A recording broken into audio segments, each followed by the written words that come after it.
Hello and welcome. My name is Darren Hardy. Bonjour et bienvenue, je m'appelle Darren Hardy et je suis l'éditeur du magazine Success. Tout d'abord, je tiens à vous féliciter. Si vous écoutez cet enregistrement audio, cela signifie que vous avez fait le premier pas vers un avenir meilleur. Vous avez décidé de devenir un entrepreneur. Alors, bravo! Lorsque j'ai demandé à Donald Trump quelle était la clé de la richesse, il m'a répondu avoir sa propre entreprise. Maintenant, je sais que vous êtes peut-être en train de douter, inquiet, vous demandant si c'est vraiment pour vous. Vous pensez probablement « Ai-je pris la bonne décision? Est-ce vraiment pour moi ?» Bien sûr, cela a peut-être marché pour d'autres, mais je ne suis pas sûr de pouvoir le faire. Vous pensez peut-être « Je ne suis pas comme lui ou comme elle. Je n'ai pas les compétences. Je ne connais pas les bonnes personnes. Je n'ai pas le temps. » etc., etc. Sachez simplement que ce sont des pensées tout à fait naturelles. Tout le monde ressent la même chose au tout début. Durant cet enregistrement audio, je vais atténuer chacune de vos inquiétudes et vous donner les compétences et le bon état d'esprit pour rencontrer un succès phénoménal en tant qu'entrepreneur. Je vais vous raconter un secret sur les personnes qui ont le mieux réussi dans le monde. Premièrement, ils ont tous un jour été une nouvelle personne, exactement comme vous, démarrant tout juste. Et deuxièmement, ils ont tous été nerveux, inquiets, si ce n'est pas totalement effrayés et terrifiés au début. Et oui, cela inclut Richard Branson, Donald J. Trump, le docteur Mehmet Oz, Maria Shriver, Tony Hawk, Anthony Hopkins et bien d'autres encore que j'ai eu la chance de rencontrer et interviewer. Alors, vous êtes en bonne compagnie. Et si vous ressentez l'un de ces sentiments, sachez que c'est normal et que cela fait partie du processus. Cela disparaîtra bientôt. Mais je veux aussi vous avertir, lorsque vous ressentez ce genre de sentiment, il est possible que votre esprit commence à vous jouer des tours pour, entre guillemets, vous protéger. Il commencera à inventer toutes sortes de choses qui ne vont pas, que ce soit votre affaire, les gens ou les circonstances et situations, dans le but d'apporter une justification solide au motif qui vous fera décider de ne pas vous lancer dans votre entreprise. Alors s'il vous plaît, écoutez mon avertissement, car cela va arriver. Mais maintenant, vous pouvez repérer cette tactique cachée de votre esprit et l'empêcher de vous faire mettre de côté les rêves et objectifs que vous avez pour votre vie. Rassurez-vous en sachant ceci. L'activité pour laquelle vous avez signé, des milliers de gens l'ont déjà fait et ont rencontré le succès, avec moins de préparation ou de bagages que vous. Aucune excuse formulée par votre esprit n'est valable. Ce ne sont que des tactiques de protection causées par la peur, n'y succombez pas. Et encore une fois, bienvenue dans votre passion future d'entrepreneur. J'ai hâte que, d'ici 3 à 5 ans, vous regardiez en arrière et disiez « Je me rappelle bien de mes débuts, ce que je ressentais et les batailles que j'ai dû combattre dans ma tête. » Mais bon sang, je suis bien content de l'avoir fait. Regardez ma maison, ma famille, mon style de vie, ces photos de nos nombreuses vacances. Regardez à quel point mes enfants réussissent, à quel point je peux soutenir mon église, mes amis et ma famille. Je suis vraiment heureux de m'être motivé lors de ces premiers jours pendant que je faisais la transition. Et c'est ce que je veux vous aider à faire la transition. La transition vers un état d'esprit d'entrepreneur. Parlons d'abord des variables impliquées dans la réussite de l'entreprise que vous avez décidé de rejoindre. Avant que je ne commence quoi que ce soit, j'aimerais évaluer tous les facteurs de succès variables. Qu'est-ce qui sépare une personne qui pourrait réussir d'une personne qui ne le pourrait pas? Quels sont le ou les facteurs qui font la différence? Il y en a 4. Évaluons-les ensemble. L'un d'entre eux est la société et sa direction. Est-ce que la société que vous avez rejointe a une politique et des procédures différentes pour les diplômes d'université que pour ceux qui n'ont jamais fini l'école? Les femmes reçoivent-elles des encouragements spéciaux que les hommes n'ont pas? Les jeunes gens sont-ils liés par des termes et conditions différents des personnes plus âgées? Non? Dans ce cas, la société est la même pour tous. Donc ce n'est pas une variable. Qu'en est-il des produits et services? Est-ce qu'ils envoient des produits différents dans les quartiers riches et les quartiers pauvres? Est-ce qu'ils offrent des produits VIP disponibles exclusivement sur la base de votre statut social, vos connexions politiques ou vos origines familiales? Si chacun travaille avec les mêmes produits et services, alors ce n'est pas non plus une variable de différenciation. Ok, alors qu'en est-il du plan de compensation? On devrait sûrement y trouver des inégalités, n'est-ce pas? Est-ce qu'il y a un plan de progression plus rapide pour les blondes que les brunes? Est-ce qu'il y a des bonus versés aux hommes que les femmes n'ont pas? Et qu'en est-il des personnes plus âgées, avec des familles? Est-ce qu'ils sont payés plus que les jeunes personnes célibataires, toutes juste sorties de l'université? Non. Alors, ça n'est pas fantastique? C'est véritablement le super employeur offrant l'égalité professionnelle. La situation est équitable pour tous, chacun travaille avec les exactes mêmes variables. Et puisque la société est déjà couronnée de succès, les produits se vendent déjà et le plan de compensation rémunère déjà des personnes avec un montant excessif d'argent, aucun de ces points ne sont des variables. Ils ont tous été prouvés. Mais alors, quel est le seul facteur inconnu restant ? Il n'y a qu'une chose qui va déterminer votre réussite ou votre échec dans cette affaire. Il n'y a qu'une chose qui va déterminer le niveau de succès que vous rencontrerez dans cette affaire. Et c'est vous. Vous êtes le facteur inconnu. Et c'est ce à quoi sert cet enregistrement audio. Je veux vous aider à travailler sur vous-même pour faire la transition, développer l'état d'esprit d'un entrepreneur, devenir la personne que vous avez besoin de devenir dans le but d'atteindre le succès que vous cherchez en possédant votre propre affaire. Un niveau de réussite si important en fait que vous n'avez peut-être même pas osé le penser possible pour vous-même. Avant que nous passions au travail difficile de comment travailler sur vous-même, nous devons aborder vos motivations profondes. Nous devons aborder votre pourquoi. Voici ce que je suis certain de savoir. Sans un pourquoi assez fort, vous ne ferez jamais le comment de ce qu'il faut pour effectuer la transition et réussir dans votre propre entreprise. Dans mon livre « L'effet cumulé », je parle du fait que la volonté de faire quelque chose n'est pas suffisante. Le pouvoir de la volonté va vous faire défaut, comme c'est déjà arrivé auparavant, pour chaque nouveau régime, discipline ou résolution que vous vous êtes fixé. Ce dont vous avez besoin maintenant est du pouvoir du pourquoi. Vous avez besoin du pouvoir du pourquoi pour effectuer le changement et devenir un entrepreneur. Voici pourquoi. Le pouvoir de votre pourquoi est ce qui va vous faire continuer à travers les moments difficiles, exténuants, banals et laborieux. Tous les moyens de réussir, les comment sont dépourvus de sens et paraissent insurmontables tant que votre pourquoi n'est pas assez fort. Tant que vous ne déterminerez pas vos motivations et désirs, vous abandonnerez tout nouveau chemin que vous prenez pour une vie meilleure. Si votre pourquoi, votre désir n'est pas assez important, si la détermination de votre engagement n'est pas assez forte, alors vous finirez comme toute personne qui commence un nouveau régime ou signe pour une nouvelle opportunité d'affaires et abandonne trop vite, retournant aux insatisfactions de son ancienne vie. Ne laissez pas cela vous arriver. Laissez-moi faire une analogie pour vous aider à comprendre le concept. Imaginez que je mette une planche de 10 mètres de long et 30 cm de large sur le sol et vous dise « Si vous marchez sur toute la longueur de la planche, je vous donne 20 €. Le feriez-vous ?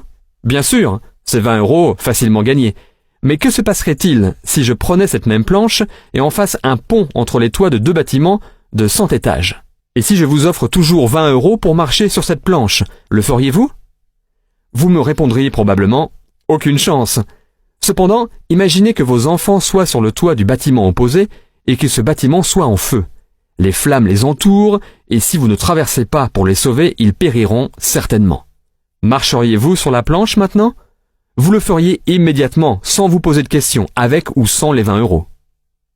Maintenant, qu'est-ce qui fait que la première fois que je vous ai demandé de traverser sur la planche du haut des bâtiments, vous avez refusé, alors que la deuxième fois, vous n'avez pas hésité ? Les risques et les dangers étaient les mêmes. Qu'est-ce qui a changé ? Votre pourquoi a changé. La raison pour laquelle vous vouliez le faire. Vous voyez, lorsque la raison ou le pourquoi est assez important, alors vous êtes prêt à accomplir presque n'importe quel comment. Pour véritablement enflammer votre potentiel créatif et votre volonté intérieure, vous devez regarder plus loin que la motivation par des buts financiers et matériels. Ce n'est pas que ces motivations soient mauvaises, en fait, elles sont très bien. Je suis moi-même un amateur de belles choses, mais l'aspect matériel ne peut pas convaincre votre cœur, votre âme et vos tripes de rejoindre la bataille. Cette passion doit venir d'un endroit plus profond. Alors, la première chose que je peux vous défier de faire est de découvrir votre pourquoi. Pourquoi voulez-vous être un entrepreneur ? Pourquoi voulez-vous gagner plus d'argent ? Est-ce pour envoyer vos enfants dans les meilleures universités à travers le monde ? Est-ce pour aider votre église ? Est-ce pour acheter une maison à vos parents pour qu'ils n'aient plus à s'inquiéter de leur avenir financier ? Voulez-vous voyager ? Ne devoir rien à personne ? Avoir une indépendance financière totale et la paix d'esprit ? Pourquoi êtes-vous prêt à vous battre, à travailler jour et nuit ? Pour quelles raisons marcheriez-vous sur cette planche haute de 100 étages ? Ce que vous cherchez à révéler en vous est votre passion. À mon avis, et c'est aussi l'avis d'un grand nombre d'hommes et femmes d'affaires, les plus prospères sur la planète, c'est la découverte la plus importante que vous pouvez faire à propos de vous, la découverte de votre passion personnelle. Cela sera le carburant de votre moteur entrepreneurial. Cela insufflera de la vie dans vos buts, rêves et ambitions.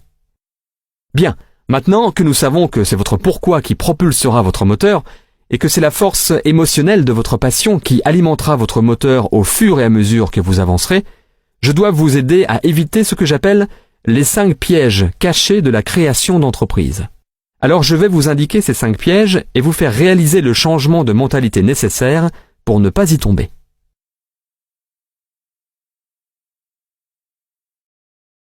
Êtes-vous prêts? Très bien. Voici le facteur de succès numéro 1. Tout ce que vous avez accumulé en travaillant dur jusqu'à maintenant est inutile. Toutes les études que vous avez faites, votre CV, tous les prix que vous avez reçus, les titres que vous avez atteints durant l'ascension des échelons professionnels, tout ceci n'a aucune valeur dans votre réussite en tant qu'entrepreneur. En fait, je vais aller jusqu'à dire que ces facteurs de succès seront vos plus grands ralentisseurs dans votre capacité à réussir dans ce domaine. Pourquoi? Essentiellement parce que vous avez passé les dernières 10, 20, 30, 40 ou même 50 années à vous reposer sur ces forces que vous avez développées. Votre succès était basé sur à quel point vous faisiez bien les choses, à quel point vous vous présentiez bien, vendiez bien et réalisiez de bonnes performances. Votre procédure unique dans votre travail était votre arme secrète et votre avantage. L'affaire dans laquelle vous êtes maintenant n'est pas à propos de vous ou ce que vous pouvez faire. En fait, c'est le modèle opposé. C'est l'un des changements de mentalité les plus importants que je peux vous aider à faire pour vous aider à réussir dans cette entreprise. Votre carrière précédente était basée sur vos efforts, vos livrables. Cette nouvelle entreprise offre le modèle opposé. Ce n'est pas à propos de ce que vous pouvez faire, mais ce que vous pouvez modéliser et faire reproduire à des centaines, milliers et même dizaines de milliers de personnes. Vous êtes habitué à produire 100% des résultats grâce à vos efforts. La beauté de ce modèle est que vous pouvez gagner 1% des efforts de 100 personnes, si ce n'est pas 1% de 1000, 10 000 ou plus de personnes, au lieu de seulement 100% de vos propres efforts continus. Vous n'êtes plus le sujet, le modèle de duplication simple et facile l'est. Je sais que c'est un concept qui sera difficile à intégrer pour vous, car avant, votre modèle de réussite était construit sur les qualités uniques et dynamiques de vos compétences et procédés. Maintenant, l'objectif est le contraire. La solution est un système simple, de façon à ce que chacun, quel que soit son passé, ses compétences ou sa localisation géographique, puisse faire avec succès ce que vous faites. Pour passer de vous seul à quelques personnes, puis une centaine et ensuite des milliers, vous avez besoin d'un système simple et duplicable que toute personne avec peu ou pas de compétences puisse utiliser n'importe où et n'importe quand. L'entreprise que vous rejoignez possède un tel système. Ne l'entravez pas. S'il vous plaît, écoutez bien ceci. Vous allez éprouver plus de difficultés avec ce que vous avez besoin de désapprendre, d'oublier, qu'avec ce que vous devez apprendre pour être couronné de succès dans cette affaire. Vos décennies de conditionnement académique et professionnel vont vous forcer à interférer avec ce modèle de duplication simple et à effet de levier.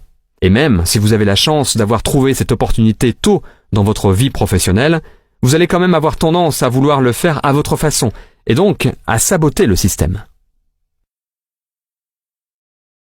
Laissez-moi vous donner des conseils essentiels pour vous aider à éviter le piège numéro 1. Voici le premier.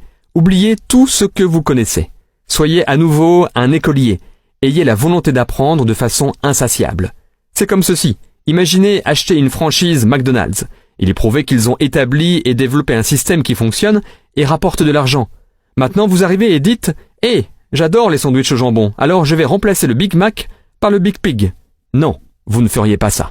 Quoi qu'il fasse, cela a été développé suite à des études appliquées, de la recherche et des tests. N'interférez pas avec cela. Contentez-vous de les suivre. Deuxième conseil. Faites confiance et connectez-vous au système. L'impératif le plus important pour promouvoir la duplication est d'avoir un système auquel tout le monde, où qu'il soit, puisse se connecter. C'est là que vous transférez le sujet d'être à propos de vous à être à propos du système. Vous ne voulez pas faire tout le travail, déjà cela ne fonctionnera pas, et vous vous tuerez à essayer. Non.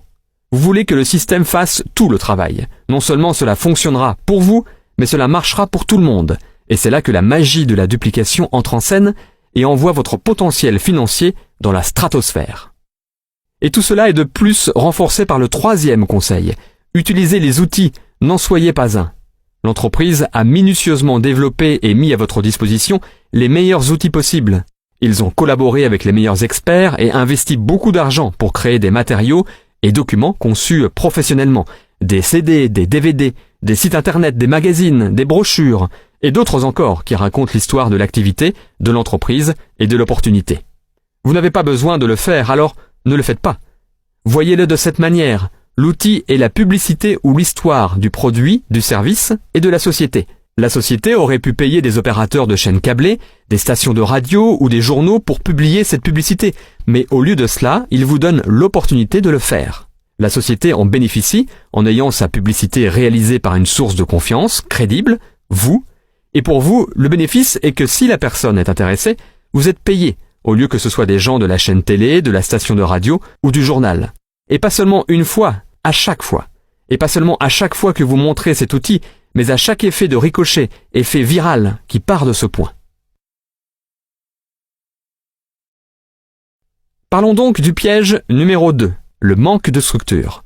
À première vue, cela paraît être formidable. Vous êtes enfin libre. Vous n'avez plus à faire de navette pour aller au même endroit jour après jour et après jour. Vous n'êtes plus relégué à rester dans votre petit bureau à cloison ou enchaîné à votre bureau entouré par les 4 mêmes murs. Il n'y a personne à qui vous devez dire oui, remettre des rapports ou qui est toujours là à vous surveiller. Vous n'avez pas besoin de téléphoner si jamais vous allez arriver en retard ou demander pour prendre des vacances ou même pour aller à un rendez-vous médical. Vous êtes libre.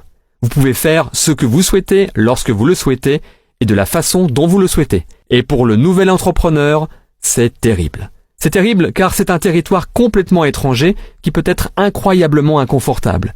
Tout au moins, les comportements, les disciplines et les systèmes de motivation personnelle et d'auto-responsabilisation ne sont pas développés. Pensez-y. Pour la plupart des gens, leur vie entière a été rigoureusement structurée. Lorsque vous étiez à l'école, on vous a dit combien d'unités vous deviez avoir pour obtenir tel ou tel diplôme. On vous a remis un programme avec des attentes précises, des délais stricts et vous étiez testé sur vos performances. Vos résultats vous étaient remis en noir sur blanc sur votre feuille d'examen. Lorsque vous avez quitté l'école et obtenu un emploi, on vous a dit où vous asseoir, quand vous y asseoir, pour combien de temps, quand aller déjeuner et quand revenir, et exactement ce que vous deviez faire lorsque vous étiez assis à cette place. On vous a remis un descriptif de poste et vous étiez redevable de rapports de progression réguliers. Et tout ceci sous l'œil vigilant et constamment ouvert de quelqu'un employé simplement pour vous surveiller ou, je cite, vous superviser. Ces comportements, formations, conditionnements et routines ont été développés sur 10, 20, 30, peut-être même 40 ou 50 ans. Vous pouvez voir pourquoi, lorsque tout ceci est supprimé et que le nouvel entrepreneur se tient debout, sans toute cette rigoureuse structure, il peut paniquer ou être totalement improductif. Il essaie de convertir la table de cuisine en un bureau. Ses collègues de travail sont le frigo, la télé, le canapé ou les enfants qui ont toujours besoin de quelque chose et qui ont maintenant un domestique toujours disponible. Et sans patron pour les pousser à produire des résultats, la plupart des gens finissent par justifier leur, je cite, travail en devenant des experts sur les produits ou en faisant des listes et préparant des documents ou simplement en continuant à se préparer et ils ne passent ainsi jamais à l'action. On dirait qu'ils ont travaillé toute la journée mais ils n'ont en fait jamais fait les bases d'introduire le produit ou l'opportunité à une nouvelle personne avec l'aide d'un outil bien sûr ou de faire un suivi sur quelqu'un contacté plus tôt. Ne confondez jamais activité avec productivité ou mouvement avec réalisation. Il y a une grosse différence. De toute façon, après quelques semaines ou mois à se complaire de cette manière, la plupart retournent en courant à leur vie en entreprise car même si c'est un mauvais environnement, c'est un environnement familier et celui au sein duquel ils ont grandi et se sont habitués depuis des décennies. Est-ce que cela a du sens ? Laissez-moi vous guider sans encombre autour du piège numéro 2. Voici mon conseil numéro 1. Commencez toujours à temps partiel. C'est tellement important que je souhaite citer mon mentor, Monsieur Jim Rohn, pour vous aider à comprendre ce point clé. Pour ceux d'entre vous qui ne connaissent pas Jim, il était considéré comme le plus grand philosophe d'entreprise des États-Unis et l'un des leaders d'opinion les plus influents de l'histoire du développement personnel. Écoutons donc Jim. Après avoir été recruté, je suis alors un distributeur de ce petit produit. Et voici ce que mon mentor, M. Schultz, me dit. Il me dit « Monsieur Rohn, vous pouvez commencer à travailler pour cette affaire miracle à temps partiel. Vous n'avez pas à le faire à temps complet. Vous pouvez commencer quelques heures par semaine. » Et il ajoute « Si vous consacrez pour commencer, disons, 10, 12 ou 15 heures par semaine et que vous commencez à faire un profit, alors vous pouvez dorénavant dire « Je travaille à temps plein dans mon emploi et à temps partiel sur ma fortune. » car les profits mènent à la fortune. Je fus totalement enthousiasmé par cette philosophie. Je travaille à temps plein sur mon emploi, mais maintenant, je travaille à temps partiel sur ma fortune. J'avais trouvé un moyen de non seulement gagner ma vie, mais, vous n'allez pas le croire, faire fortune. Pouvez-vous imaginer ce que cela fait de se lever le matin pour aller travailler sur sa fortune ? Ne pas aller au boulot pour payer son loyer, ce qui est ok, mais avoir la chance d'aller travailler pour faire fortune. Alors je me suis dit, à l'heure actuelle, je travaille à temps partiel sur ma fortune et j'ai un emploi à temps plein. Mais je ne vais pas attendre longtemps avant de travailler à temps plein pour faire fortune. Pouvez-vous imaginer ce que ma vie va être ? Maintenant, je vais vous dire quel était mon premier but lorsque j'ai commencé. C'était que je voulais que le montant du profit que je faisais à temps partiel soit égal au montant de mon salaire d'employé à temps plein. Cela s'appelle la magie du temps partiel. C'est exaltant pour les gens de commencer à travailler pour leur propre affaire, même à temps partiel, car cela signifie que vous travaillez à la réalisation de profits. Et cela ne prend pas beaucoup de temps. Si vous vous concentrez vraiment pendant ces 10, 12 ou 15 heures par semaine, cela ne sera pas long. Si vous le faites comme il faut et apprenez certaines des compétences dont je vais vous parler, cela ne sera pas long avant que vous ne gagniez autant à temps partiel en travaillant à faire fortune qu'à temps complet dans votre emploi. C'est ce que j'ai fait en moins de 6 mois. Maintenant, j'ai une fantastique proposition à vous faire. J'ai trouvé un moyen, à temps partiel, de travailler pour faire fortune, et je gagne autant d'argent que ce que je suis payé dans mon emploi à temps plein. Vous voulez entendre mon histoire ? Ce fut incroyable. Je vais vous faire part de mon deuxième but maintenant. De me faire 2 fois plus d'argent à temps partiel en travaillant à faire ma fortune que ce que je gagnais dans mon emploi à temps plein. Et je l'ai atteint en moins d'1 an. À temps partiel, en travaillant à faire fortune, je gagnais le double de ce que je gagnais à temps plein. Maintenant, j'ai une fantastique invitation. J'ai trouvé un moyen, grâce à une opportunité unique, de travailler à temps partiel à faire fortune et je gagne maintenant 2 fois plus qu'en étant employé à temps plein. Vous voulez entendre mon histoire ? Est-ce que vous pensez que quelqu'un va répondre « Non, je m'en fous de ton histoire ». Bien sûr que non. Toutes les personnes à qui je l'ai dit m'ont répondu « Waouh, oui, mais qu'est-ce que tu fais ?» Je réponds alors « Je suis content que tu poses la question, laisse-moi te raconter ». Lorsque j'ai commencé à gagner le double en travaillant à temps partiel que dans mon emploi à temps complet, je me suis trouvé face à un dilemme. Je ne voulais pas le faire à temps plein. Et pourquoi ne pas passer à temps plein ? La raison était que je ne voulais pas perdre mon histoire éblouissante. Elle était tellement forte, avec un tel impact. Personne ne pouvait résister à l'invitation d'au moins y jeter un œil. Je ne voulais pas l'abandonner.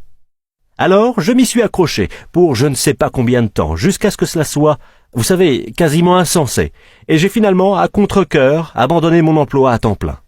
Mais maintenant, vous pouvez imaginer le plaisir et l'excitation de commencer à travailler à temps complet sur ma fortune. C'était incroyable. Mais je veux que vous le notiez, la magie du temps partiel. Que faut-il pour vraiment changer le style de vie d'une personne ? Pas tant que ça. 1 000 € de plus par mois, je vous le dis, changerait déjà énormément le style de vie de la plupart des gens. Et c'est pourquoi le temps partiel a autant de valeur, car il peut rapidement changer le style de vie de quelqu'un. Et voici ce que le changement de style vous apporte aussi. C'est un super outil de recrutement. L'un des plus grands attraits qui vous aide à recruter est l'argent que vous vous faites à temps partiel. Quelqu'un m'a dit « Vous êtes parti 3 fois en vacances cette année ?» J'ai répondu « Oui, j'ai une petite activité complémentaire quelques heures par semaine. » Il m'a alors bien sûr demandé « Qu'est-ce que tu fais ? Vous avez acheté 2 nouvelles voitures. » On vous demande « Tu les as achetées pour toi et ta femme ? Comment tu as fait ?» Je réponds « Oui, j'ai une petite activité complémentaire quelques heures par semaine. » Vos enfants ont tous de nouveaux vêtements. Et oui, tout ceci arrive. Qu'est-ce que c'est en fait ? 1 000 € de plus par mois. Vous voyez, 1 000 € par mois à temps plein, personne ne veut écouter votre histoire. 1 000 € par mois à temps partiel, cela commence à changer votre style de vie et les gens veulent écouter votre histoire. Donc, la clé est le temps partiel. La magie et l'attrait du temps partiel vous offrent une invitation classique pour que quelqu'un souhaite savoir ce que vous faites, qui change votre vie. Bon, dans cet excellent contexte, laissez-moi vous donner quelques conseils de plus pour vous aider à vous organiser pour le succès alors que vous commencez. Suggestion numéro 2. Faites une réunion de famille. Faites adhérer votre famille entière à votre vision, vos objectifs et les avantages à réussir dans votre nouvelle aventure en tant qu'entrepreneur. Expliquez-leur les bienfaits dont votre famille va bénéficier grâce aux revenus supplémentaires et à la liberté dans votre mode de vie. Expliquez comment cela a un impact sur les espoirs, les envies et les désirs de chacun. Vos premiers recrues dans votre nouvelle affaire doivent être votre famille proche. Ils n'ont pas à être dans l'affaire avec vous, mais ils doivent vous soutenir de toutes les manières possibles dans votre entreprise. Vous devez être embarqués dans cette entreprise tous ensemble pour pouvoir composer avec les exigences du reste de la vie et garder votre attention concentrée sur la construction de votre nouvelle affaire. Vous allez devoir leur expliquer les sacrifices à faire à court terme, nécessaires pour, par la suite, obtenir les récompenses que tout le monde recherche. Expliquez que vous allez devoir y consacrer du temps, que vous allez peut-être louper des événements, ne pas rentrer tôt certains soirs, et annoncer les limites que vous allez devoir mettre en place dans la maison lorsque vous serez en train, entre guillemets, d'arroser votre nouvel arbre de l'argent. Suggestion numéro 3. Fixez vos limites. Créez votre système. Choisissez un endroit précis chez vous où vous travaillerez sur votre entreprise. Ne le faites que dans cet endroit, de façon à ce que cela n'envahisse pas votre maison, et de façon à ce que lorsque vous y êtes, vous pouvez vous concentrer et demander à votre famille de ne pas vous y déranger. Mettez en place des heures fixes. C'est particulièrement important car vous montez votre affaire en parallèle de votre emploi à temps plein. Ayez un agenda et bloquez-vous des moments clés pendant la semaine. Notez les heures des réunions locales, des conférences téléphoniques et formations. Notez lorsque vous aurez des réunions autour d'un café ou au moment du déjeuner avec des prospects ou des nouvelles recrues. Réservez-vous du temps pour passer des appels de prospection et de suivi. Organisez simplement les heures auxquelles vous travaillerez sur votre affaire. Et maintenant, j'ai une autre importante suggestion pour vous. Protégez ces tranches de temps. Travaillez pendant celles-ci comme si votre vie en dépendait. Votre vie future en dépend. Soyez ferme dans votre décision de respecter ces horaires et maximisez votre productivité durant ces périodes que vous vous êtes allouées. Et tout aussi important, lorsque ce n'est pas l'heure de travailler sur votre affaire, ne le faites pas. Le seul moyen par lequel vous arriverez à soutenir vos efforts sur une longue période de temps est si vous maintenez aussi le reste de votre vie au cours de ce processus. Si cela devient trop pesant, alors vous ne serez pas capable de continuer et vous finirez par abandonner bien avant que la magie de l'effet cumulé de vos efforts constants n'ait fait effet. Bien, passons donc à la suggestion numéro 4. Planifiez votre parcours. Fixez vos buts. Nous avons parlé de trouver votre principale motivation et du pouvoir de découvrir votre pourquoi. Maintenant, nous devons mettre en place un plan pour vous aider à réaliser ces objectifs et diriger cette grande passion que vous avez. Chaque fois que l'on me demande quelle unique compétence j'attribuerai à toutes les réussites que j'ai eues dans ma vie, voici ce que je réponds. Apprendre à fixer de grands objectifs, s'y tenir et les réaliser. L'atteinte d'objectifs est une forme d'art. Il y a une grande différence entre prendre une résolution de nouvelle année ou mettre sur papier des objectifs tels une liste de choses à faire et mettre en place un système rigoureux de planification auquel on est redevable et le processus réel de réalisation d'objectifs bien définis. J'ai appris ce procédé très jeune et c'est la raison pour laquelle j'ai été capable d'accomplir des choses relativement extraordinaires tôt dans ma vie. Un revenu à 6 chiffres avant l'âge de 18 ans, à 7 chiffres avant l'âge de 24 ans, et une entreprise de 40 millions d'euros à l'âge de 27 ans. Je ne vous dis ça que pour illustrer les résultats que la maîtrise de cette compétence peut produire. C'est une forme d'art qui a été un sujet d'étude constant et un processus d'amélioration continue pour moi ces 20 dernières années.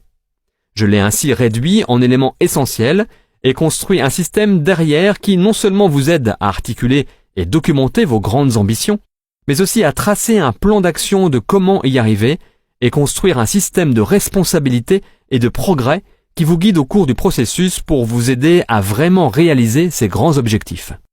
Si vous êtes intéressé par ce système, vous pouvez le trouver sur success.com/bestyearever. Si vous vous procurez un exemplaire, je peux vous promettre qu'il va devenir le livre le plus important que vous allez avoir sur vous chaque jour, et non pas pour ce que j'y ai écrit, mais pour ce que vous allez y écrire. Ce sera le livre qui héberge votre pourquoi et la collection de vos passions et motivations profondes pour vouloir réussir, persister et mener à bien cette aventure.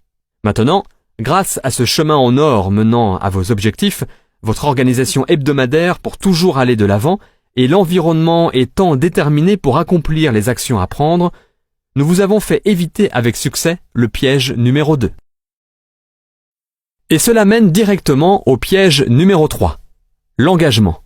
Comme je l'ai mentionné en parlant du piège 2, les plus grands avantages de cette nouvelle aventure en sont aussi les plus grands dangers. Voici le problème. Il est trop facile de se lancer dans cette affaire. Il n'y a pas beaucoup de sacrifices à faire. Comme Warren Buffett, un investisseur connu, le dit, on ne met pas sa peau en jeu. Vous ne risquez rien, même si je ferais remarquer que votre avenir entier, votre future liberté financière et émotionnelle sont en jeu, mais cela ne semble jamais être suffisant. Vous devez risquer vos finances pour obtenir l'attention des gens. Et c'est là que réside le problème. Cela ne coûte pas cher de se lancer dans cette affaire. Si on y entre facilement, on en sort aussi facilement. C'est pourquoi cette activité a souvent une porte-tambour évidente. Mais l'activité n'est pas le problème, les gens sont le problème.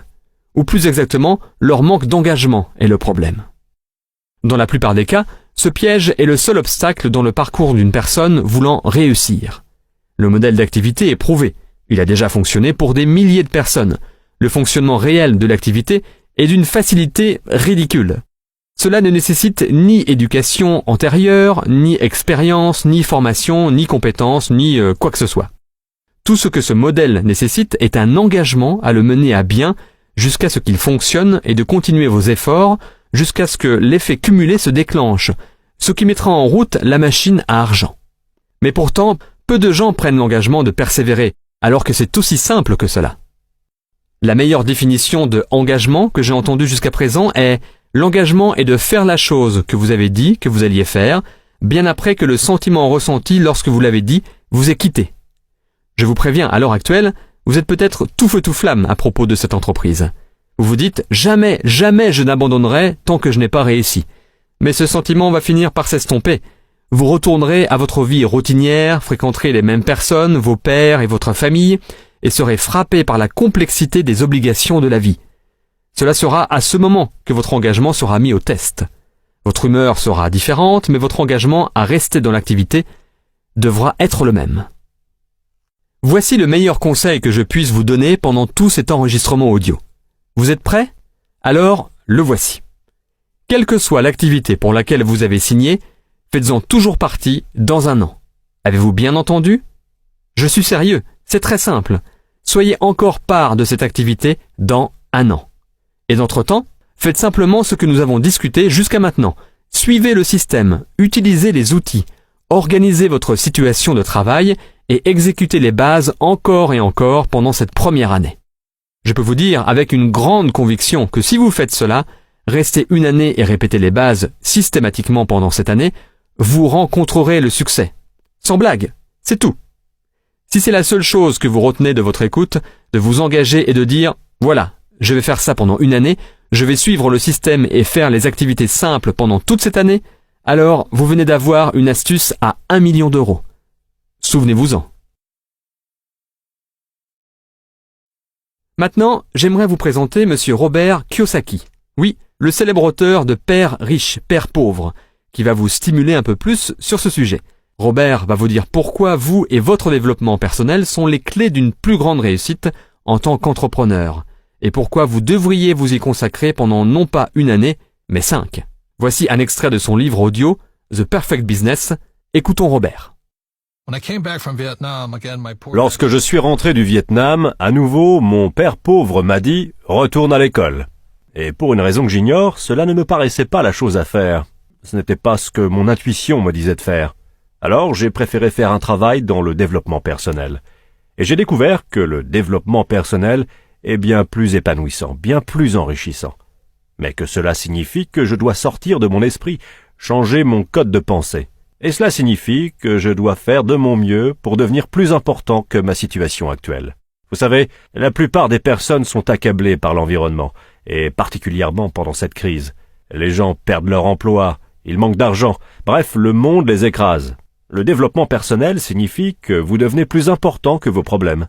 Si vous avez des dettes, vous devez devenir plus important que votre dette.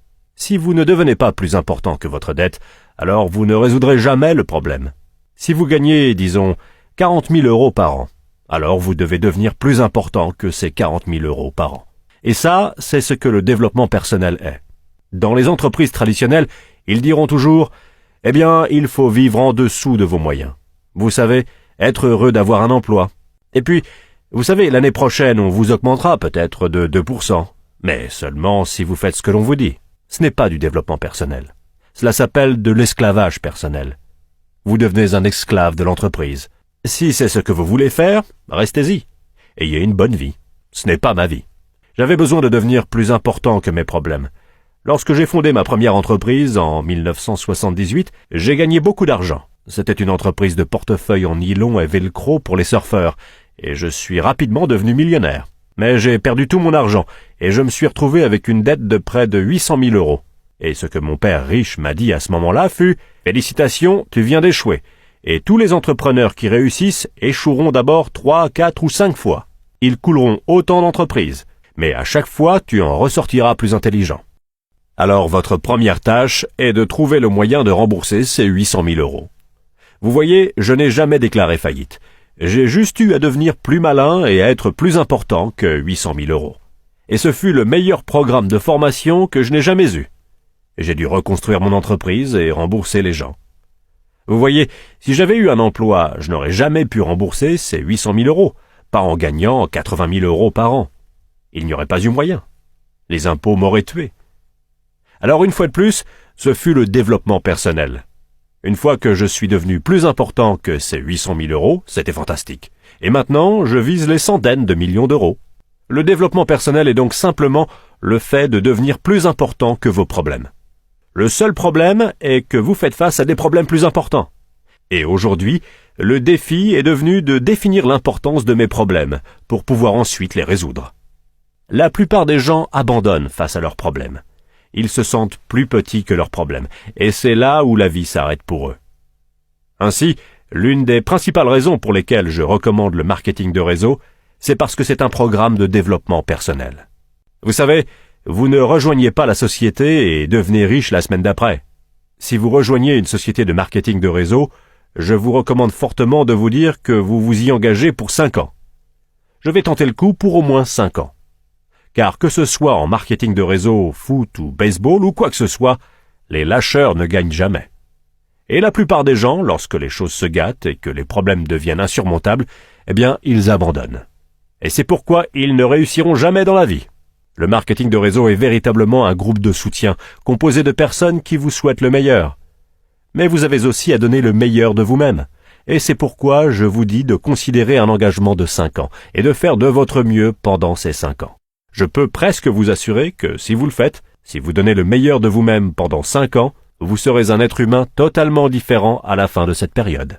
Voilà, j'espère que vous avez compris le point clé. Considérez l'affaire comme une affaire sérieuse et vous serez récompensé. Contrairement à la plupart des affaires, elle a la capacité de vous récompenser.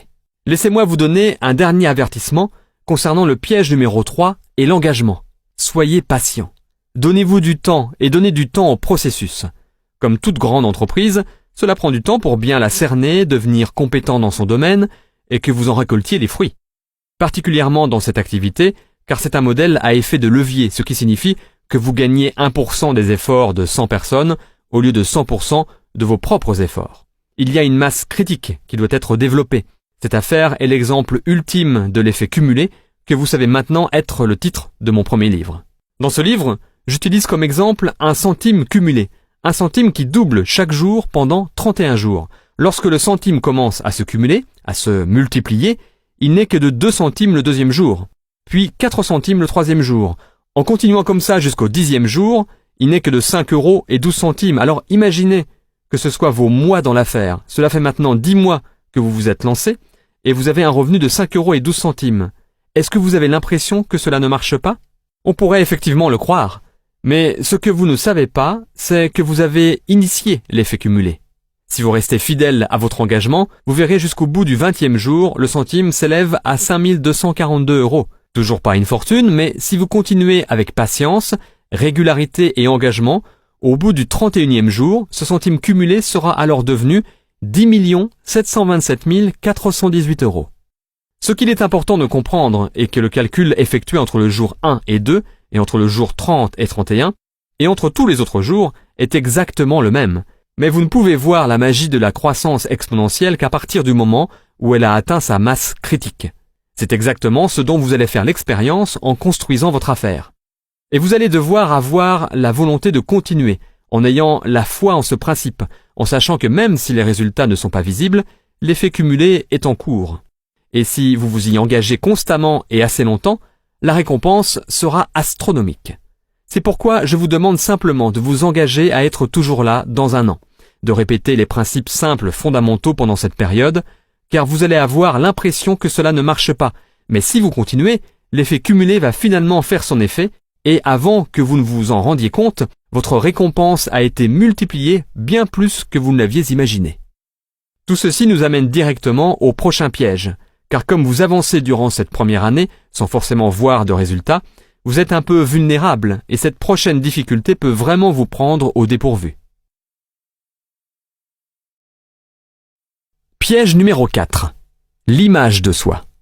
Parce que le reste du monde a été conditionné autant que vous l'avez été, par le milieu universitaire, la culture d'entreprise, les médias, les normes de la société, un entrepreneur peut se retrouver à contre-courant de la société. C'est là que vos amis et votre famille, plein de bonnes intentions, enfin en quelque sorte, essaient de vous raisonner sur vos nouvelles ambitions. Tout d'abord, il est important de reconnaître quelques-uns des sentiments de rejet que vous pourrez ressentir, et pourquoi ils peuvent être différents de tout ce que vous avez connu auparavant. Je ne veux pas que vous soyez pris au dépourvu par ce piège, alors laissez-moi vous expliquer. Le rejet par ses amis et sa famille peut vous faire souffrir plus que le type de rejet que vous auriez pu subir au travail. Vous pouvez être rejeté par un client, un prospect ou même par votre patron ou un collègue au bureau, et vous pouvez rentrer à la maison et personne ne va vraiment être au courant de votre petit échec embarrassant. Mais quand les amis et la famille vous rejettent ou rejettent votre nouvelle entreprise, cela devient plus personnel et public. Cela peut vous faire beaucoup souffrir. Quand ils disent non à votre idée de gadget au bureau, vous pouvez vous dire, eh bien, ce n'est simplement pas pour eux. Alors quoi? Quand ils vous disent de ne pas créer votre entreprise, cela se ressent comme s'ils vous disaient non à vous. Mais vous allez vite vous en rendre compte, ce n'est pas à vous qu'ils disent non. Ce n'est pas vous qu'ils rejettent. Ils sont en train de se dire non à eux-mêmes. Ils rejettent leur propre voix intérieure qui leur dit qu'ils devraient faire plus, se démarquer et prendre des risques, tout comme vous. Voici un point clé que vous devez savoir à propos de la transition vers l'entrepreneuriat. En suivant cette voie, vous allez vous démarquer par rapport à la majorité. Vous allez vous éloigner des normes de la société. 90% de la population sont des employés. C'est tout ce qu'ils ont toujours connu. C'est ce pourquoi ils se sont formés, c'est normal. Selon une étude menée par la Fondation Kauffman sur l'activité entrepreneuriale, seulement 10% de la population ont leur propre entreprise. Lorsque vous allez sortir de la masse des 90% de la population, ils vont vous jeter la pierre, ils vont vous faire peur, vous exposer tous les dangers et les difficultés que vous allez rencontrer. Pourquoi? J'ai bien quelques raisons en tête. Premièrement, ils ne sont simplement pas aussi courageux que vous. Ils ne peuvent pas se mettre dans l'idée de quitter la sécurité de leur emploi, leur salaire mensuel et leurs maigres avantages. Ce que vous allez faire n'entre pas dans leur vision du monde, et donc ils vont vous le faire savoir en vous avertissant sur les dangers de votre nouvelle voie. Aimez-les quand même, mais ne les laissez pas vous entraîner à nouveau dans la médiocrité. Il y a cette histoire au sujet d'une espèce de crabe qui ne peut pas être attrapée. Cette espèce est agile et assez futée pour s'échapper de n'importe quel piège à crabe. Et pourtant, ces crabes sont capturés par des milliers de personnes chaque jour à cause d'une caractéristique humaine qu'ils possèdent. Le piège est une cage grillagée avec un trou au sommet. L'appât est placé dans la cage et la cage est ensuite plongée dans l'eau. Un premier crabe s'approche, entre dans la cage et commence à grignoter l'appât. Un second crabe vient le rejoindre, puis un troisième. Et c'est la fête au crabe, miam. Cependant, à la fin, l'appât a été entièrement mangé. Les crabes pourraient facilement grimper sur le côté de la cage et passer à travers le trou, mais ils n'en font rien, ils restent dans la cage. D'autres crabes arrivent et se joignent à eux, et ce, longtemps après que l'appât ait été entièrement mangé. Si l'un des crabes se rend compte qu'il n'y a plus aucune raison de rester dans la cage et tente de s'enfuir, les autres crabes vont se liguer contre lui et l'empêcher de sortir. Ils vont sans cesse le faire tomber du côté de la cage. S'il persiste, les autres vont lui arracher ses pinces pour l'empêcher de grimper. S'il persiste encore, ils vont le tuer. Les crabes, par la force de la majorité, restent ensemble dans la cage. La cage est hissée, et c'est l'heure du dîner sur la jetée. La principale différence entre ces crabes et les êtres humains est que les crabes vivent dans l'eau, alors que les êtres humains vivent sur Terre. Quiconque a un rêve, un de ceux qui pourraient le sortir de ce qu'il associe à un piège, doit se méfier des autres habitants de ce même piège. Maintenant, les crabes humains n'ont pas pour habitude d'utiliser la force physique. Même s'ils ne sont certainement pas au-dessus de la violence, ils n'en ont généralement pas besoin. Ils ont des méthodes plus efficaces telles que les insinuations, le doute, les railleries, les moqueries, les sarcasmes, le mépris, les ricanements, le dénigrement, l'humiliation, les taquineries, le mensonge et des dizaines d'autres tactiques qu'ils utiliseront pour vous retirer vos pinces ou détruire vos rêves. Méfiez-vous des crabes autour de vous, satisfaits de rester dans le piège et voulant vous garder avec eux. Deuxièmement, vous leur renvoyez une mauvaise image d'eux-mêmes. Vous êtes comme un miroir géant pour eux et vos actions sont reflétées vers eux. Ils savent qu'ils devraient faire ce que vous êtes en train de faire, mais ils ont peur. Ce que vous faites leur renvoie une mauvaise image d'eux-mêmes parce qu'ils ne sont pas en train de faire ce qu'ils devraient. Au lieu de faire comme vous, il est plus facile pour eux de se moquer de vous, d'essayer de vous convaincre que ce que vous faites est stupide, idiot, mauvais ou fou, dans l'espoir que vous abandonnerez et que vous reviendrez avec eux, la majorité, de telle sorte qu'ils n'auront plus à vous voir et à se sentir mal dans leur peau. Il est important de réaliser que leurs commentaires en disent plus long sur eux-mêmes et sur leurs peurs faisant surface dues au fait que vous sortiez de la masse que sur vous et ce que vous faites. Aimez-les quand même, mais ne les laissez pas vous entraîner à nouveau dans la médiocrité. Un collègue dans une précédente entreprise que j'avais créée m'a parlé d'un article qu'il a lu il y a quelque temps. Cette réalité a changé ma vision de l'importance de l'opinion des autres. Cet article dévoile que lors d'un enterrement, une moyenne d'environ 10 personnes pleurera. J'ai pensé, quoi ? Vous voulez dire que je peux travailler dur toute ma vie en essayant de satisfaire les autres et qu'à la fin seulement 10 personnes pleureront ? Cela devient pire. L'article révèle que la première chose qui déterminera le nombre de personnes qui viendront au lieu de sépulture, cimetière ou crématorium, avec le cortège funèbre, est le temps qu'il fera dehors. Il a été constaté que s'il pleut, plus de 50% n'iront pas au cimetière. J'ai trouvé cela horrible en fait. Ce n'est pas la façon dont vous vivez votre vie qui sera le facteur numéro 1 déterminant, mais le temps qu'il fera dehors. Quand j'ai entendu ça, ma vision tout entière sur le fait de vivre pour obtenir l'approbation ou les faveurs des gens a changé. À ce moment précis, je ne me suis plus soucié de ce que les gens pouvaient penser de moi et s'ils m'approuvaient ou approuvaient ce que j'étais en train de faire. Leur rejet n'avait plus aucun pouvoir, en particulier si je pensais qu'ils ne feraient même pas partie des 10 personnes qui pleureraient. Plusieurs fois avant d'appeler un prospect ou suite à un rejet de sa part, je me demandais « Est-ce que cette personne pleurerait à mon enterrement ?» Et la plupart du temps, la réponse était « Je doute qu'il traverse même la rue pour y aller. Pourquoi je me soucie de ce qu'il pense alors ?» C'est une manière très libératrice d'y penser. Et la vérité est que nous passons trop de temps de notre vie à s'inquiéter sur le fait d'être rejetés par les autres alors que ces personnes ne viendraient même pas à votre enterrement. Et même s'ils viennent, ils ne pleureront probablement pas.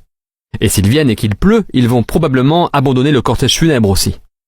Je vous laisse prendre conscience de cette réjouissante perspective. Ne laissez pas les gens qui n'ont pas d'importance être importants. Et ensuite, il y a l'excellent conseil de notre ami John Addison. Ne jamais accepter les conseils de personnes qui ont plus foiré que vous. C'est une bonne philosophie de vie à suivre. Steve Jobs a dit quelque chose de très beau dans son discours d'ouverture à la promotion de diplômés de 2005 de l'université de Stanford, qui était tout juste 1 an après qu'il ait été diagnostiqué avec un cancer du pancréas et qu'on lui avait donné 3 à 6 mois à vivre, délai qu'il a dépassé bien sûr. Permettez-moi de vous le répéter ici. Citation. Votre temps est limité, alors ne le perdez pas à vivre la vie de quelqu'un d'autre. Ne soyez pas prisonnier du dogme, ce qui consiste à vivre d'après les réflexions d'autres personnes. Ne laissez pas les opinions des autres étouffer votre voix intérieure, cœur et intuition. Quelque part, ils savent déjà ce que vous voulez réellement devenir. Et cela nous amène gracieusement à notre dernier piège potentiel. Et c'est donc le piège numéro 5. Le produit que vous allez vraiment partager, c'est vous. C'est une importante distinction à comprendre. Vous voyez, quand vous êtes à votre travail, vous accomplissez une tâche. Cela peut être programmateur informatique, directeur marketing, directeur des systèmes ou ingénieur réseau, peu importe. Quand vous entrez dans votre monde du marketing, l'idée qui est en fait une idée fausse est que vous devez mettre en avant le produit ou le service de l'entreprise, ou l'opportunité d'affaires, ou la liberté financière, ou la santé, ou l'espoir, ou plein d'autres choses encore. Mais ce que vous devez réellement mettre en avant, c'est vous. Et c'est une réalité effrayante pour la plupart des gens. Vous voyez, dans le monde de la présentation de produits, et plus particulièrement dans le monde du recrutement, vous êtes dans un monde d'attraction. Lorsque vous parlez aux gens de ce super produit ou de cette super opportunité, ils vous regardent plus qu'ils ne vous écoutent. et il se demande « Est-ce que je veux ce que cette personne a ? Est-ce que je veux être comme cette personne ? Est-ce que je veux me présenter comme cette personne se présente à moi ? Est-ce que je veux que mes amis et ma famille me voient comme je vois cette personne ? » À ce moment, vous êtes le panneau d'affichage, la brochure et le poster de ce produit et de son entreprise.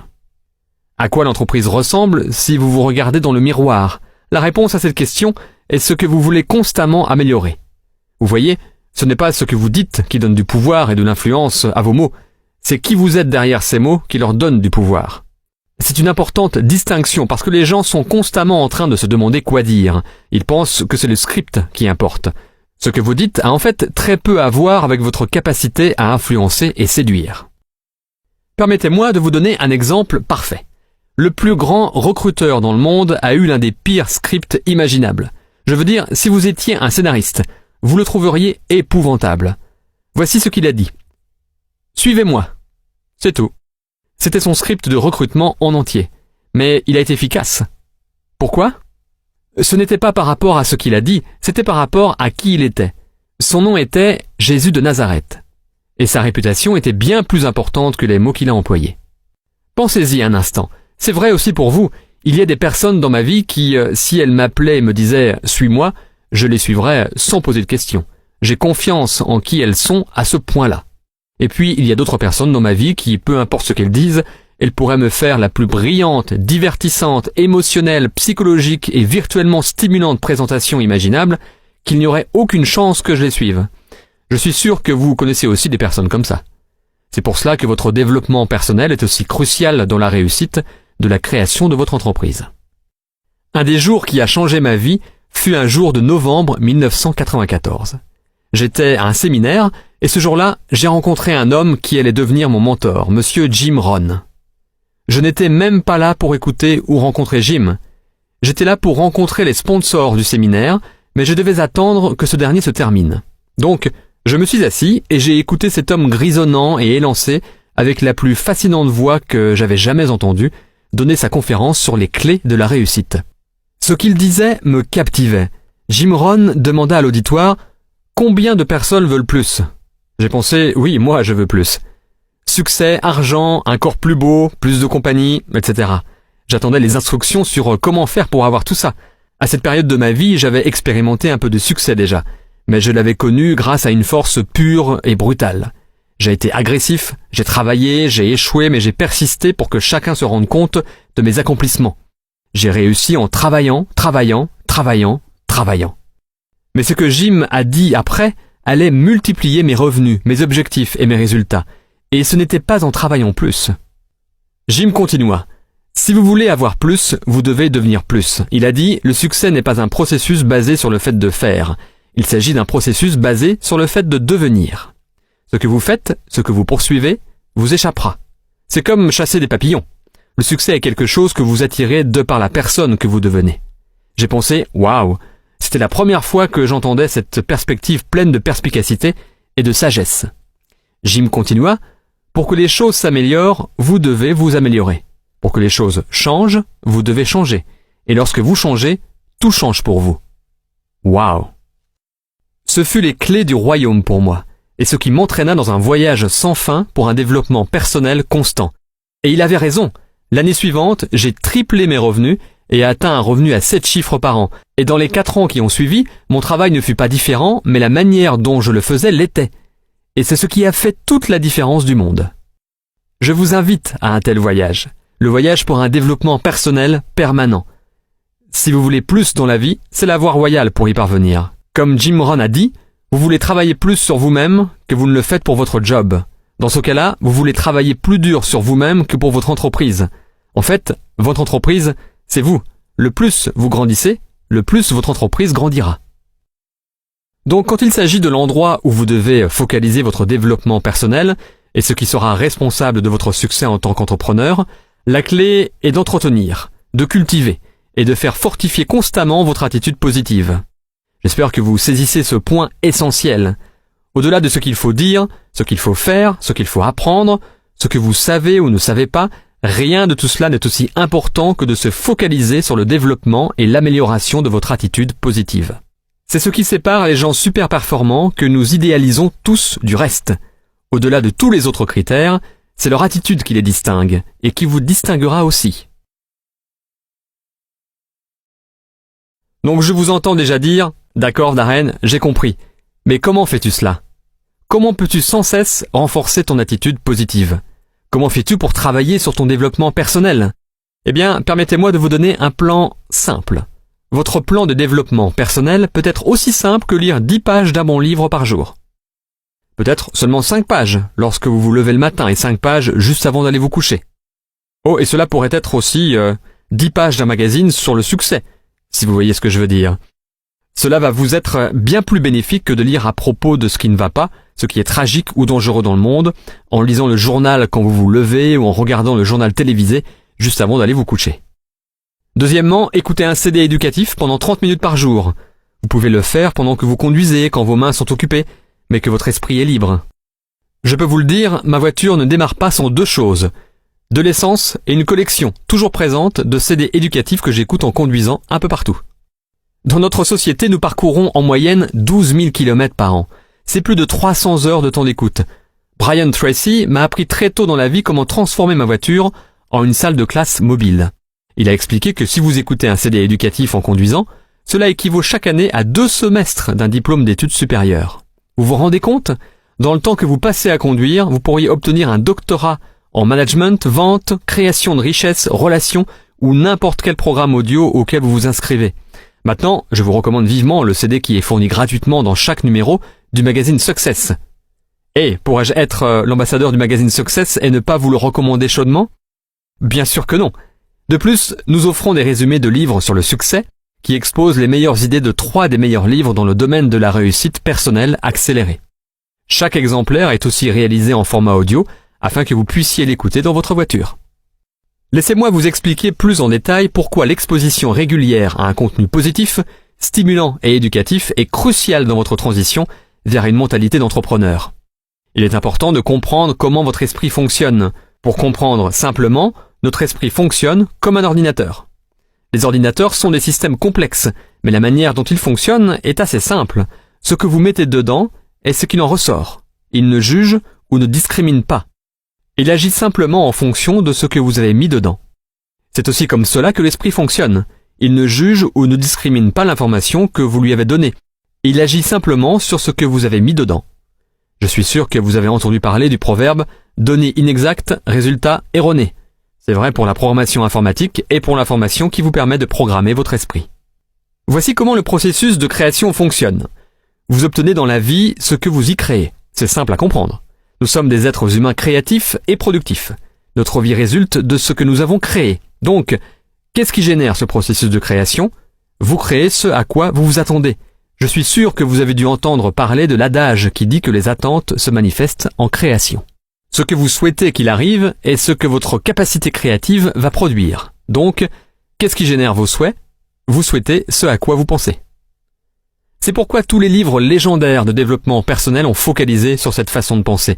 Des livres comme « Réfléchissez et devenez riche »,« Le pouvoir de la pensée positive »,« La magie de voir grand »,« L'homme est le reflet de ses pensées », etc. Tous ces livres expliquent comment vos pensées finissent par contrôler tous les résultats de votre vie. Ce que vous pensez se produit. Cependant, je cours toujours après la question la plus profonde. Si ce sont nos pensées qui génèrent nos souhaits, qui eux-mêmes génèrent nos créations, qui eux-mêmes génèrent nos résultats dans la vie, qu'est-ce qui contrôle nos pensées ? Cela semble par conséquent la question essentielle, pas vrai ? Et la réponse est simple.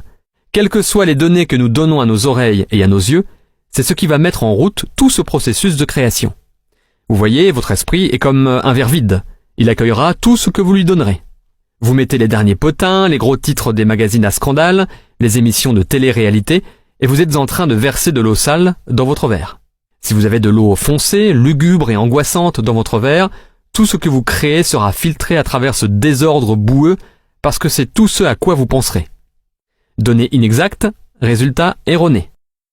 Toutes ces mauvaises nouvelles télévisées et diffusées à la radio à propos de meurtres, complots, décès, crises économiques et affrontements politiques génèrent votre processus de réflexion, ce qui génère vos souhaits, ce qui génère votre créativité. Mauvaise nouvelle. Mais, tout comme un verre sale, si vous le rincez avec de l'eau propre et claire sous le robinet assez longtemps, vous finirez par avoir un verre d'eau claire et pure. Qu'est-ce que de l'eau claire? Des données et des idées positives, stimulantes et soutenues. Des histoires qui inspirent.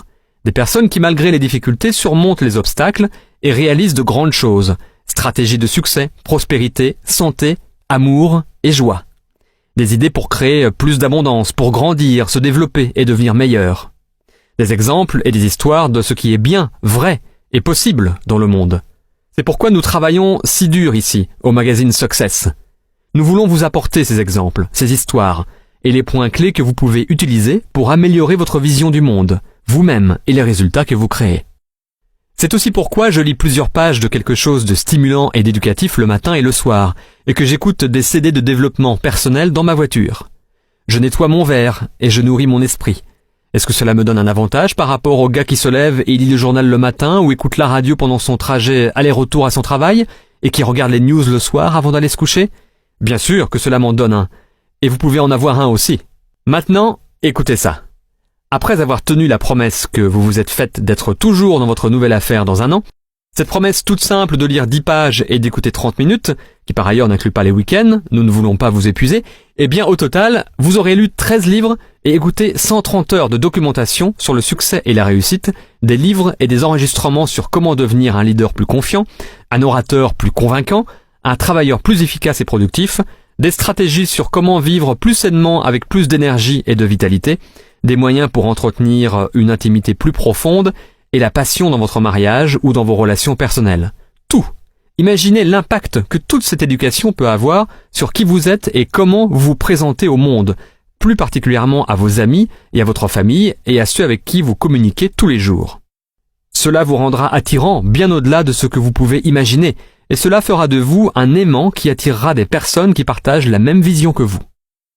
Donc, où pouvez-vous trouver ces ressources? Encore une fois, vous pouvez vous rendre sur success.com, vous abonner au magazine Success et trouver d'autres livres et enregistrements audio pour continuer à nourrir et rincer votre esprit. Comme je l'ai mentionné auparavant, je vous recommande tous les enregistrements audio de Jim Rohn, et plus particulièrement mon livre et son enregistrement audio, L'effet cumulé. Vous pouvez également vous inscrire en ligne pour recevoir Les graines du succès, qui est gratuit et offre des super idées, des conseils et des avis inspirés dans votre boîte de réception chaque jour. Si vous voulez une liste complète de toutes mes ressources préférées sur le développement personnel, vous pouvez les trouver sur mon blog darrenhardy.success.com.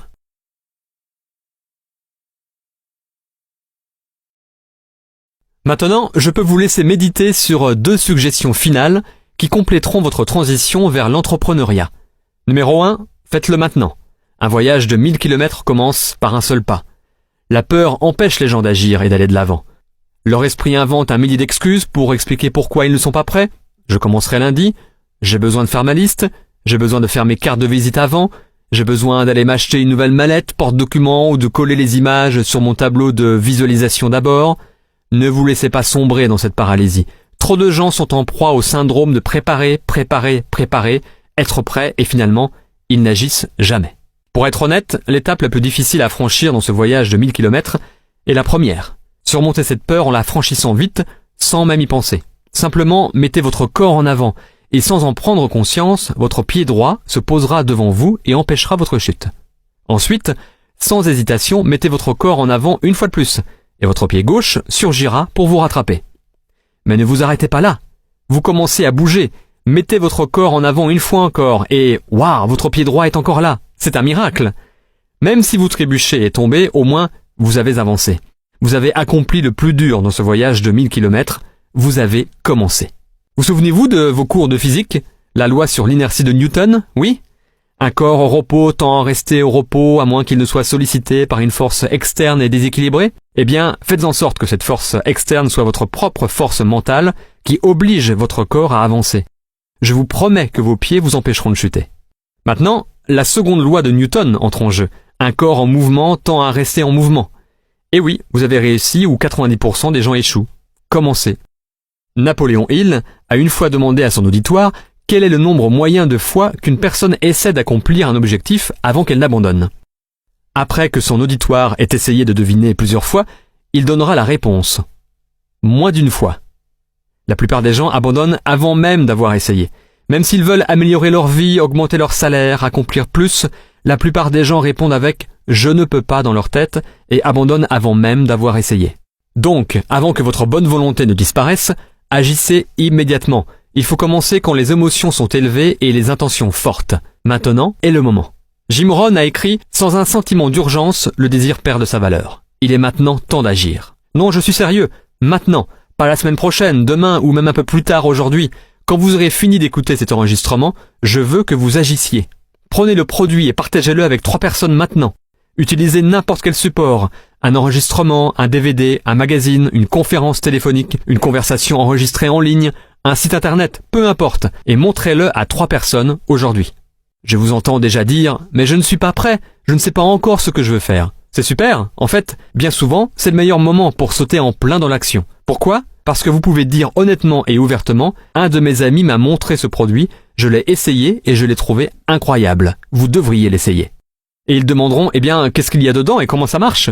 Vous pouvez dire « je ne sais pas vraiment en fait, tout ce que je sais c'est que ça a marché pour moi, essayez-le par vous-même ». Ou vous pouvez dire « un de mes amis est très enthousiaste à propos de cette nouvelle idée d'affaires. Je pense que je vais essayer aussi ». Je ne peux pas vraiment expliquer ce que c'est, mais c'est sur cet enregistrement audio, ce DVD, ce site internet, ou dans ce magazine, peu importe. À l'heure actuelle, l'ignorance est réellement un avantage. Utilisez-la pendant que vous pouvez. J'aime le principe qui enseigne que les chaînes lourdes de l'inquiétude sont toujours forgées dans le temps libre. Agissez-vous pour que vous puissiez voir le succès vite. Alors permettez-moi de vous donner une méthode contre-intuitive qui permet d'accéder au succès rapidement. Échouez beaucoup et vite. Monsieur Watson, l'ancien président d'IBM, a dit « la clé de la réussite réside dans l'échec massif ». Si vous voulez plus de succès, doublez votre taux d'échec. C'est l'une des premières philosophies du succès que l'on m'a enseignée. Grâce à elle, j'ai gagné des millions au cours des années, et maintenant, je vous l'enseigne. Définissez votre objectif non pas par le nombre de personnes que vous persuaderez d'acheter votre produit ou de rejoindre votre affaire. Faites de votre objectif le nombre de personnes qui vont vous dire non. Faites du non votre objectif. Pourquoi ? Eh bien, Monsieur Watson vient de vous le dire. C'est la clé du succès. Donc en faisant du non votre objectif, non seulement vous approuverez le fait que les personnes vous disent non, quand ils le font, mais au contraire, vous êtes heureux qu'ils le fassent. Vous n'êtes pas triste. Vous avez franchi un pas de plus vers l'accomplissement de votre objectif. Cet état d'esprit à 180 degrés aura des conséquences miraculeuses dans votre façon d'avancer, de comprendre et d'accepter la rejection et l'échec. Vous allez maintenant le visualiser en tant que progrès plutôt qu'échec. Vous allez ressentir la victoire plutôt que la défaite. Vous allez le chercher plutôt que d'essayer de l'éviter. En fin de compte, c'est juste un jeu de chiffres. Je veux que vous vous rappeliez de tout ça au cours de votre voyage de création de votre nouvelle entreprise. Certains vous diront oui, d'autres non. Alors quoi ? Suivant. Il suffit de s'adresser à la prochaine personne. Je veux vous mettre au défi de réaliser ceci comme votre premier objectif. Maintenant, c'est un gros objectif. Donc je veux que vous soyez prêts. Vous pouvez le diviser en 2 ou en 4 si vous voulez seulement la moitié ou le quart de succès. Mais si vous voulez vraiment briser l'inertie, ne vous défilez pas à la ligne de départ, mais au contraire, enjambez-la. Je vous mets au défi de faire ça. Êtes-vous prêts ? Très bien. Allez trouver 10 personnes qui vous diront non dans les 7 prochains jours. Cela peut être non merci, pas moyen, vous avez perdu la tête, c'est non, ou simplement non. Mais les peut-être ne comptent pas. Pour réussir votre objectif, vous devez obtenir 10 non, fermes et certains. Faites ce que Jim Rohn a dit. Conviez-les à être l'un des 7 sur 10 qui vous disent non. Comme ça, vous pouvez garder la loi de probabilité, la loi des moyennes en mouvement. Donc pour faire ça, je suppose que vous allez devoir vous présenter à environ 30 personnes dans les 7 prochains jours, car 20 d'entre elles seront toujours en train de bavasser alors que vous effectuerez le processus de suivi. Vos présentations doivent être de qualité, ce qui implique que vous devez réussir à mettre le produit ou le support dans leurs mains. Un enregistrement, un DVD, un magazine, une conférence téléphonique ou d'autres supports professionnels que l'entreprise vous a fournis. Ensuite, demandez « Voulez-vous l'acheter ?» ou « Voulez-vous avoir ce que je vais avoir ? Je vais vraiment bien réussir, que ce soit avec ou sans vous. Voulez-vous me joindre ou pas ?» C'est tout. Allez chercher 10 personnes qui vous répondront non au cours de ce processus. C'est probable que quelqu'un dise « Oui, je veux ça » ou « Oui, je vous suis ». Mais ce n'est pas l'objectif, juste un bonus intéressant. L'objectif est de récolter 10 non. Très bien, maintenant, faites-le. Cela pourrait être le défi le plus important que vous ayez jamais relevé. Non pas qu'il soit très gros ou même difficile, mais il y a une part de magie incroyable dans le fait d'agir pour soi-même, dans le fait d'avancer et de surmonter assez d'échecs pour remporter assez de victoires et avoir la chance de continuer ainsi chaque jour. Ce processus de commencement pourrait faire la différence dans votre transition vers l'entrepreneuriat, qui dans 1, 2 ou 5 ans pourrait être la raison du pourquoi vous avez un style de vie si abondant, avec une autonomie financière et une liberté de temps, le plaisir de voyager autour du monde et d'apporter une contribution significative à d'autres personnes et organisations dont vous vous souciez. La manière dont cette aventure se terminera pour vous dépend beaucoup de comment elle a commencé. Commencez maintenant. Et voici le dernier ingrédient que vous devez incorporer pour réussir votre transition vers l'entrepreneuriat. C'est un des ingrédients clés que j'ai pu observer chez toutes les personnes qui ont accompli de grandes choses et que j'ai eu la chance de rencontrer. Et c'est cela. Détermination. J'adore cette citation de Benjamin Disraeli. Rien ne peut résister à la volonté humaine lorsqu'elle est prête à mettre en jeu jusqu'à son existence pour atteindre son but. Cela veut simplement dire « je vais le faire » ou « je vais mourir ». Waouh! Rien ne peut venir entraver votre chemin avec ce genre de conviction. Je veux que vous visualisiez votre nouvelle entreprise, votre nouvelle affaire, comme une montagne dans votre vie, avec une mentalité « ça y est ». Maintenant, quand vous aurez terminé d'écouter cet enregistrement audio et commencerez à parler de votre affaire aux gens, ou leur parler de cette montagne que vous allez escalader, vos amis et votre famille bien intentionnés vont vous dire « Quoi? Tu es fou! Tu ne sais pas comment escalader les montagnes, c'est trop dangereux! Tu devrais rester à ton travail! Tu es chanceux d'avoir un emploi dans ce climat économique! Tu ne devrais pas partir escalader des montagnes! Descends de cette montagne! » Et vous allez devoir les regarder droit dans les yeux et leur dire « Je vais au sommet ». Vous allez commencer à escalader cette montagne et les autres vont venir vers vous et vous dire « Tu sais, j'ai entendu dire que cette montagne n'est pas bonne. J'ai entendu dire que d'autres ont essayé de l'escalader et qu'ils sont tombés et se sont fait très mal. Tu ne devrais pas escalader cette montagne. Tu vas sûrement tomber et te faire mal aussi. Reste prudent et descends de cette montagne. » Et vous allez devoir les regarder droit dans les yeux et leur dire « Je vais au sommet. » Vous allez continuer d'escalader votre montagne et à nouveau, les autres vont venir vous voir et dire « Eh, tu sais, si tu veux vraiment escalader des montagnes, tu ne devrais pas escalader cette montagne. Elle est trop rocheuse, trop glissante, trop dure. Et cela va prendre beaucoup trop de temps. Tu devrais rester ici avec nous et escalader cette montagne. C'est plus facile, plus rapide. Et nous te ferons une offre spéciale si tu l'escalades. » Et vous allez devoir les regarder droit dans les yeux et dire « C'est ma montagne et je vais au sommet. Vous allez me voir, soit vous faire un signe du sommet, soit mort sur un des côtés. Je ne reviens pas. » C'est le genre de détermination que je vous souhaite. Cette détermination accompagnée de votre pourquoi, de votre engagement sans faille d'essayer pendant au moins 1 an et de votre point de départ de récolter 10 noms dans les 7 prochains jours vous assure quasiment un glorieux succès. Dans les 7 prochains jours, je vous encourage d'écouter cet enregistrement audio maintes et maintes fois. Utilisez-le pendant vos 7 premiers jours pour élever votre esprit et revigorer votre morale. Écoutez-le encore et encore pour continuer à vous encourager d'avancer. Bon, je suis vraiment excité pour vous. C'est le début du reste de votre vie. Votre décision et maintenant les actions que vous allez mettre en œuvre vont à jamais avoir un impact sur le futur de votre famille. La vie ne sera plus jamais la même à partir d'aujourd'hui. De nombreuses possibilités s'offrent maintenant à vous. Vous pouvez maintenant devenir la personne que vous étiez supposé être et vivre la vie que vous étiez supposé vivre. Je vais vous laisser avec les paroles célèbres d'Henri David Thoreau. Dirigez-vous avec confiance dans la direction de vos rêves. Vivez la vie que vous avez toujours imaginée.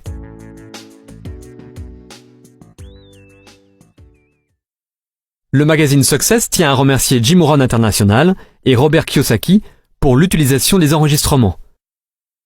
Vos 7 premiers jours, faire la transition, droit d'auteur 2012, par Success Media, tout droit réservé.